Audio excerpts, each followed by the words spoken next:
नमस्कार, मी भारती शिंदे. नव्या युगाची नवी दिशा देणारी प्रबोधन दिशा न्यूज मध्ये आपले स्वागत.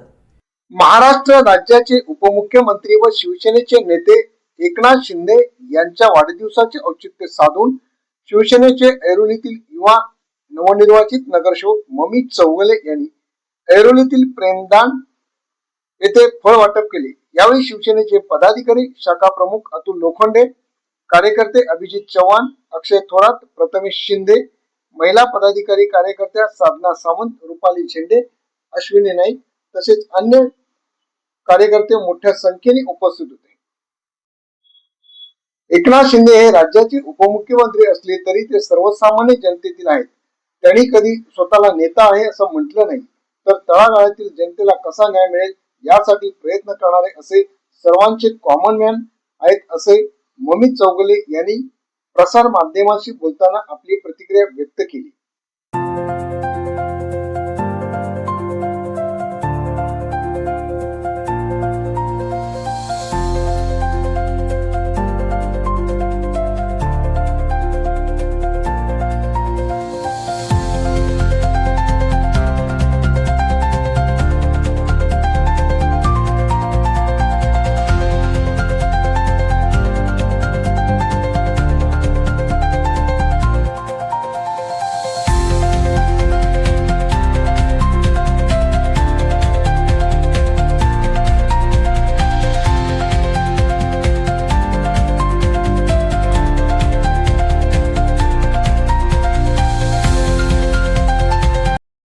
आज इथं मदर टेरेसा मध्ये 9 फेब्रुवारीला आम्ही आलोय. आज आमच्या डेडिकेटेड टू कॉमन मॅन मुख्यमंत्री एकनाथजी शिंदे साहेबांचा आज वाढदिवस आहे.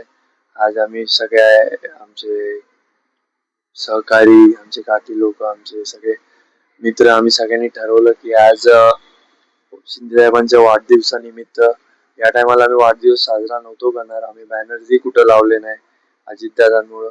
तर आज शिंदे साहेबांच्या वाढदिवसानिमित्त आम्ही या मदर टेरेसा मध्ये आलो. इथले मेरी मॅडम होते मदर. आज तिथं बघितलं आम्ही सगळे फ्रुट्स वगैरे डिस्ट्रीब्यूट केले आणि खरंच इथं येऊन थोडं त्यांच्यासोबत केक वगैरे कटिंग केले. एक त्यांनाही आनंद झाला आणि आम्ही फिरत असताना बघितले कोण काही पेशंट म्हणजे बेडवरून उठूच नाही शकत. म्हणजे असं सगळं बघून थोडस म्हणजे जसं आपण नेहमी वावरत असतो, देवाने आपल्याला हात पाय चालतो, आपण सगळ्या गोष्टी करतो, पण इथं परिस्थिती बघितली तर थोडस वेगळी परिस्थिती आहे. तर तेच बोललो, आम्ही सगळ्यांनी विचार केला की आज इथे येऊन मदर टेरेसा मध्ये शिंदेसाहेबांच्या वाढदिवसानिमित्त आम्ही त्यांना स्वीट्स किंवा फ्रुट्स वगैरे वाटप केलं. आणि इथं एखाद्यात आल्यानंतर असं वाटतं आणि गेटच्या बाहेर वेगळी दुनिया आणि इथं आतमध्ये वेगळे. म्हणजे देवानी आपल्याला सगळ्या काही गोष्टी दिले. कोणाचे माता लोक आहेत, जे आई मुलं सुना सोडून गेले तिथं. म्हणजे आपण बोलतो देवाने आपल्याला सगळं काय दिले, पण इथं आल्यानंतर असं वाटतं की आपण शून्य लोक आहोत, आपल्याकडं काहीच नाही, म्हणजे माणुसकीच नाहीये. मला असं वाटतं की या इथं मदर टेरेसा मध्ये आम्ही सगळे आज आलोच आहोत. बाकी आमचे सगळे, आम्ही सगळ्यांना सांगणार आहे इथं जे काही मदत करता येईल आम्ही शिवसेना कुटुंबाकडून, आमचे सगळे मित्र परिवाराकडून नेहमी आम्ही त्यांच्या मदतीला तात्पर राहू आणि जे काही सेवा असेल ते नेहमीच करू. झालं की त्यांना डेली औषधं असतील, त्यांना प्रोटीन फूड्स असतील, काही असे रोजच लागतात त्यांना. त्या सगळ्या गोष्टीची गरज आहे. मी सांगेल जे कोणी हे न्यूज चॅनल आपले बघत असतील त्यांनी प्रत्येकाने इथे येऊन व्हिजिट करून जे काय मदत होईल आपण केली पाहिजे. आपण बोलू तेवढं कमी आहे. शिंदे साहेबांचं कौतुक करायचं झालं तर आज तुम्ही त्यांच्या ठाण्या बंगल्यावर गेले म्हणजे प्रत्येक जण आपले सर्वसामान्य लोक आपले विषय घेऊन जात असतात आणि आमचे शिंदे साहेब, एकनाथ शिंदे साहेब प्रत्येकाला भेटून त्याची अडी अडचण असू, त्याचं मेडिकल असू, कोणाची कॉलेज फी असू, म्हणजे असे असंख्य शिंदे साहेब कार्य करतच राहतात. मग कुठं रक्तदान शिबिर असेल, म्हणजे फाउंडेशन आहे डॉक्टर श्रीकांत शिंदे फाउंडेशन, त्या प्रत्येक गोष्टीच्या माध्यमातून ते कामं करत असतात. तसंच आम्ही ऐरोलीकर, नवी मुंबईकर आणि आमचे सगळे काकू लोक पण इथं आलेत आणि आमचे ज्येष्ठ नागरिक पण आहेत.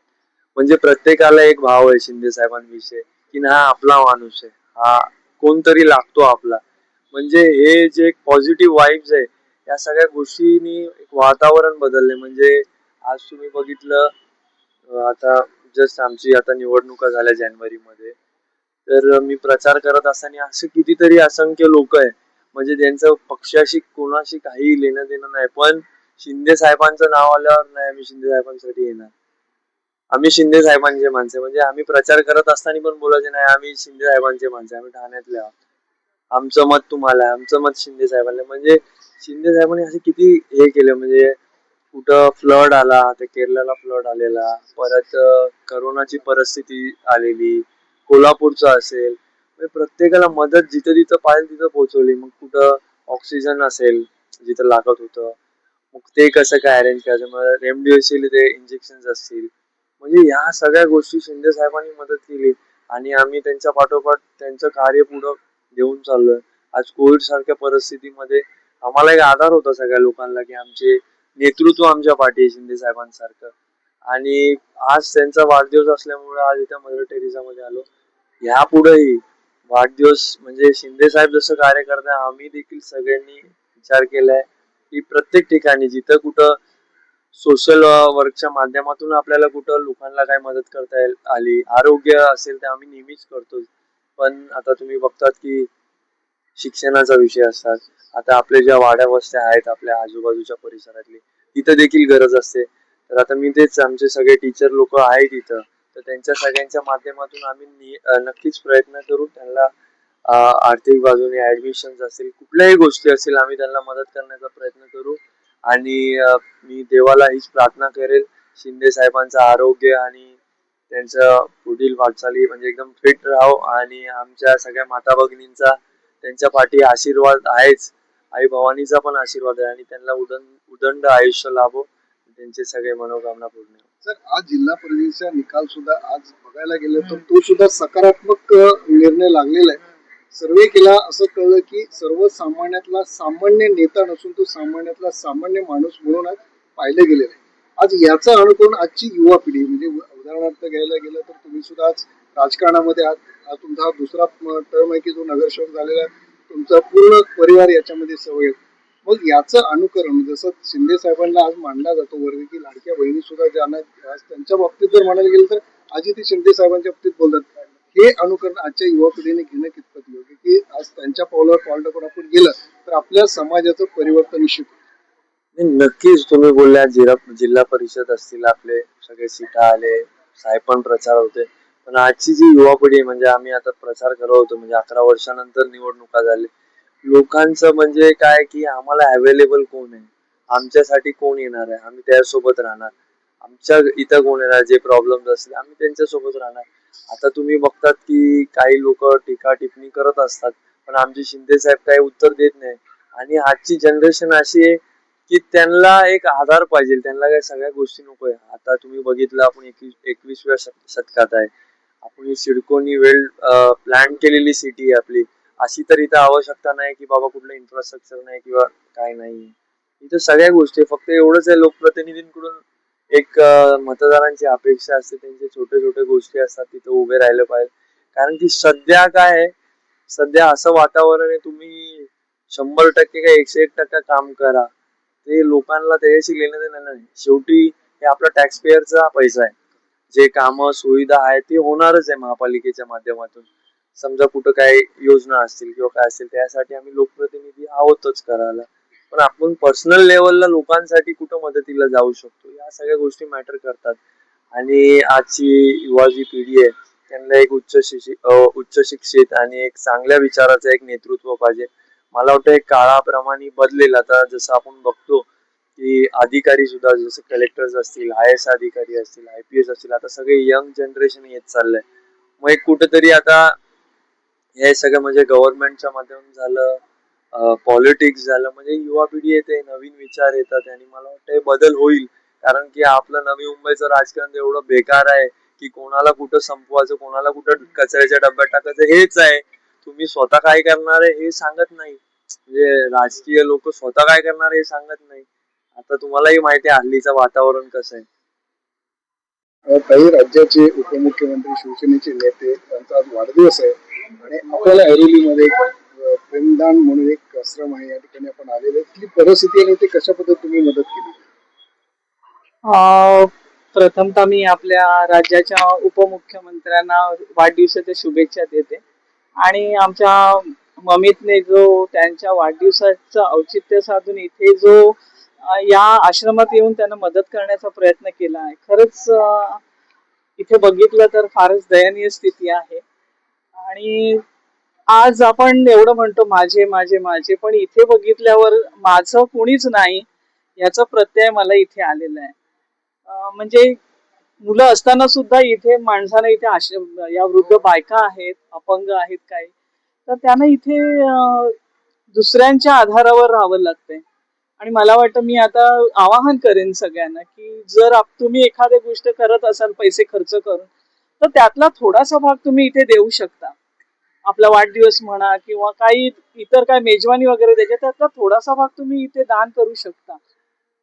तर मी थोडं आवाहन करेन की सगळ्यांनी इथे येऊन यांची जी दयनीय स्थिती आहे खरंच बघा. म्हणजे माणूस की नाहीच राहिलेली आहे याचा प्रत्यय इथे आल्यावर येतो आपल्याला.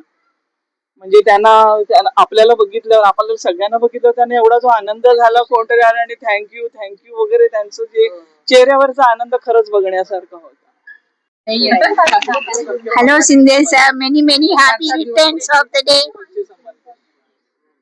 May the Lord bless you and keep you in good health so that you may move around in the state, in the cities of our country. You may do good, especially reaching out to the poor and the needy. Today we are very glad to meet your group here. They have come with a lot of fruits. We stole our inmates and we prayed for you. We wish you always happiness and joy, especially the strength and the courage to do good to the people whom you serve.